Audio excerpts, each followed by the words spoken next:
Hilgers juga tentunya sudah paham betul bahwa persaingannya memang begitu ketat. Kemudian juga kalau melihat strategi yang diturunkan oleh Patrick Kluivert dan staf kepelatihannya, memang ini kebutuhan tim. Karena kita jangan lihat market value-nya, tapi bagaimana dia juga tampil di Eredivisie bersama dengan FC Twente. Namun beberapa waktu yang lalu dia sempat cedera. Dan beberapa kali dia juga di bangku cadangkan di FC Twente. Chemistry diciptakan tidak hanya sekali dua kali ketemu, tapi juga pastinya beberapa kali. Tapi memang yang menarik adalah justru ketika kita melihat Jay Itzes. Kenapa kok Jay Itzes bisa cepat ya?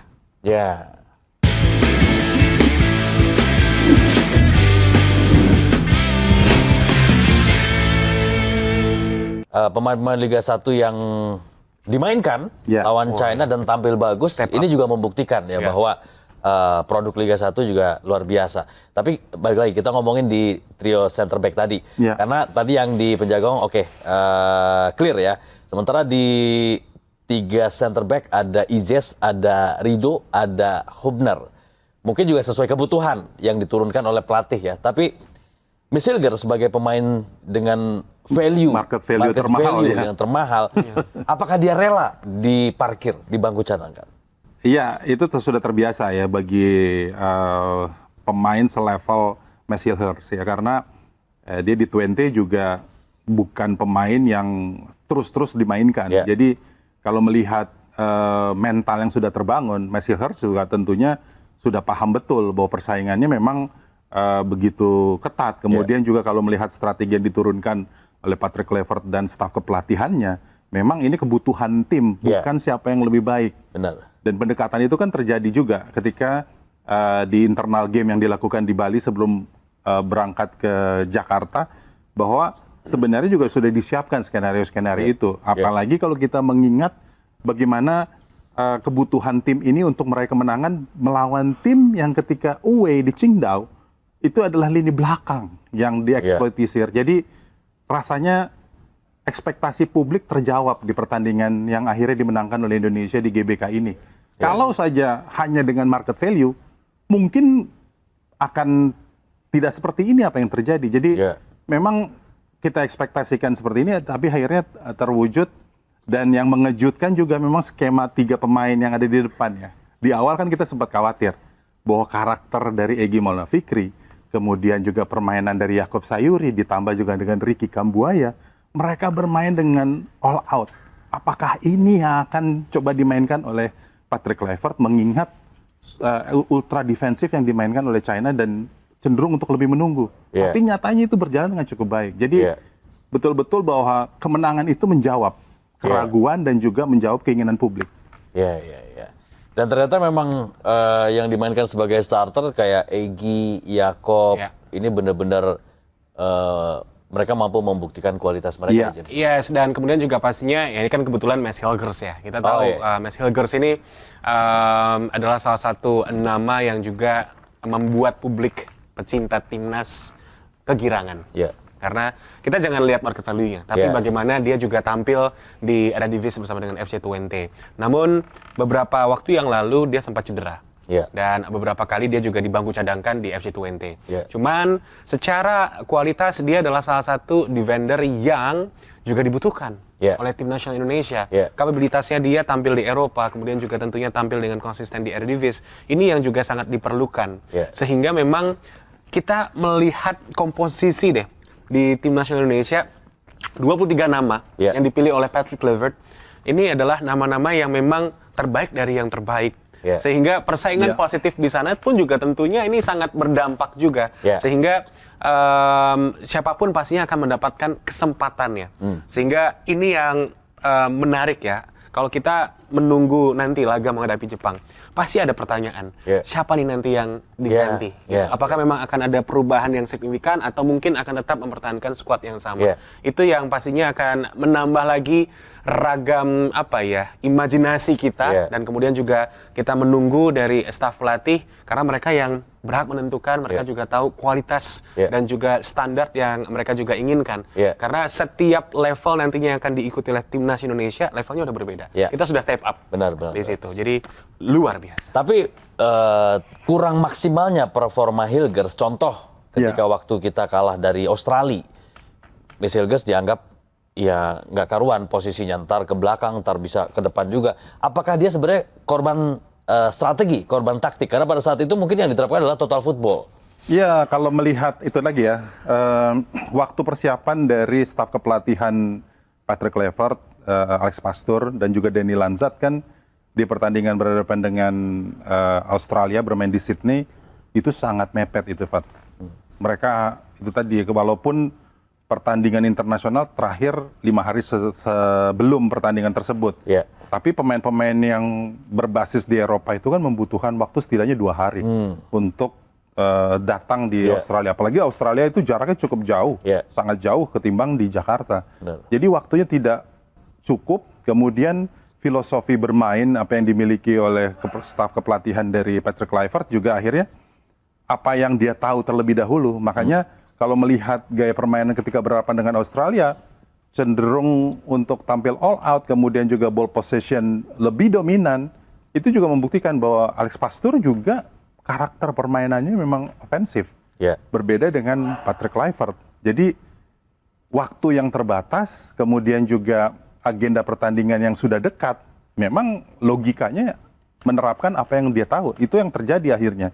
Bahwa apa yang skor besar dengan ball possession itulah yang akhirnya menjadi masukan juga bagi Patrick Kluivert yang akhirnya tidak dilakukan ketika pertandingan berhadapan dengan Bahrain, meskipun secara possession Indonesia di bawah dari Bahrain, tapi dia mampu mencetak 1 gol dan ini gol yang cukup penting dan menjawab. Itu kan juga tidak ada 3 pemain ini ketika berhadapan dengan China.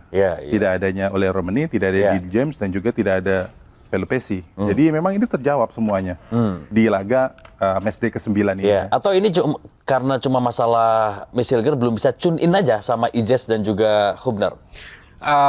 Ya, itu mungkin juga salah satu hal yang tentunya menjadi pembicaraan untuk saat ini. Yang tentu kita tahu adalah setiap pemain punya karakter, ya kan? Dan setiap pemain juga nggak mungkin bisa langsung tune in. Itu pasti ada behind the scene-nya. Chemistry diciptakan tidak hanya sekali 2 kali ketemu, tapi juga pasti beberapa kali. Tapi memang yang menarik adalah justru ketika kita melihat Jay Itzes. Kenapa kok Jay Itzes bisa cepat ya? Jadi ada comparison. Nah, tapi kan memang kita nggak bisa untuk menyamakan Jay Itzes. Tiap orang pasti beda-beda kan, tiap pemain juga beda-beda. Betul. Dan memang mungkin saja ini adalah waktu adaptasi. Buat Mads Hilgers, banyak yang mungkin dia juga perlu untuk adaptasi. Tapi di saat kita kemarin melihat Mads Hilgers di Bali, di pesta ulang tahun Ketum PSSI juga udah mulai cair kan? Happy ya? Harapannya ini bisa menjadi salah satu impact kebersamaan. Karena ujung-ujungnya kan yang nantinya akan bisa membawa prestasi bukan hanya individu, satu individu saja, tapi juga kolektif dari beragam individu yang ada di dalamnya. Iya, benar-benar. Setuju nih, bahwa ini sebuah tim ya. Kita nggak bisa hanya mengandalkan atau bertumbuh pada 1-2 orang pemain. Karena tantangan pasti dinamis juga. Apalagi nanti kalau misalnya ada 1-2 pemain yang cedera. Kalau misalnya kita bermain secara tim, yang lain tentu bisa membackup ya untuk menggantikan perannya. Oke, nah termasuk juga di posisi depan, absennya Marceng dan juga Ragnar Oratmangun digantikan perannya oleh Egy dan juga Kambuaya. Gimana lihat duo Dewa United untuk menopang Ole Romani? Ya, pilihannya memang ini ya yang juga luar biasa ya. Patrick Kluivert sendiri setelah kepastian 5 pemain absen, Marceng absen, Ragnar Oratmangun absen, kemudian Sandy Walsh absen, Martin Pas absen, dan terakhir Eliano Reinders juga absen. Memang keputusan untuk tidak memanggil pemain pengganti ini juga makin melihat ya bahwa yang dia lakukan ketika menyaksikan pertandingan-pertandingan yang ada di Liga 1, memang dia ternyata ini hasilnya bahwa sudah dipastikan tidak bisa hadir, dia tidak mau menambah, tetap 30 dan memainkan Ricky Kambuaya serta Egy Maulana Fikri serta Yakub Sayuri. Jadi memang kalau melihat kedalaman pemantauan yang dimiliki oleh staf kepelatihan dari Patrick Kluivert, memang tergambar di laga berhadapan dengan China di matchday ke-9. Jadi tidak perlu melihat lagi, memang sudah dia baca karakter yang dimiliki oleh Ricky Kambuaya, kemudian Egy Maulana Fikri, dan juga Berarti ini hasil observasi ya? Karena beberapa pertandingan Coach Patrick dan juga Alex Pastur memantau Liga 1. Meskipun, lagi-lagi ya, ini juga tidak 100% smooth ya, karena hanya beberapa pertandingan saja. Toh faktanya adalah Persib pun belum sebenarnya tidak dipantau langsung oleh Patrick Kluivert. Meskipun masih ada kekurangan, tapi dari pemantauan yang dimiliki Patrick Kluivert, 3 pemain yang akhirnya menjadi starter di laga berhadapan dengan China ini membuktikan bahwa inilah yang scouting yang dilakukan, pembacaan bakat-bakat ini yang dilakukan ketika jeda pertandingan menjelang 2 pertandingan ini yang dilakukan. Dan justru memang ini menjadi hal yang menyenangkan ya, karena kita jadinya tahu bahwa Egy, Ricky Kambuaya, dan juga tentunya Yacob Sayuri, mereka adalah representatif dari liga yang ada di Indonesia. Jadi asumsinya ada level yang upgrade dong di Liga 1 secara level persaingan yang ada di sana. Dan kebetulan klub-klub mereka pun juga berkompetisi dengan sangat luar biasa dalam satu musim penuh dan ada di papan atas. Dewa United ada di peringkat kedua di sana. Kemudian juga Madrid United di luar dugaan untuk bisa ada di peringkat 3 sebagai tim promosi ya. Betul. Kecuali Vano Lillipali ya.